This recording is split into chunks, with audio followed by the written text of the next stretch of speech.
Quantas vezes sim você chorou, mas a vitória nunca vem. Não, não, não, não vem. Então você pergunta de quê?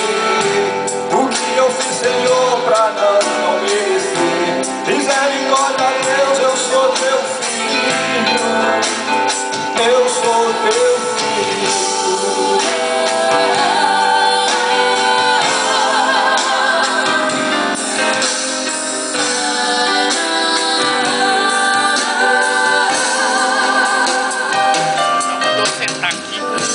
Pergunta pra si mesmo onde está Deus, vê quantas coisas boas prometeu, mas essas coisas nunca, nunca vêm.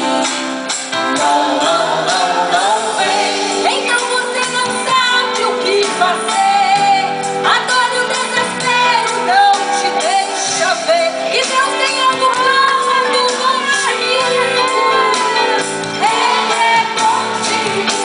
O que Deus preparou é bem maior. O que Deus tem pra ti, irmão, é bem melhor. Creia nas promessas, creia em Cristo. Ele é contigo. Deus vai fazer acontecer. O seu inimigo não vai entender. Creia nas promessas, creia em Cristo. Ele é contigo.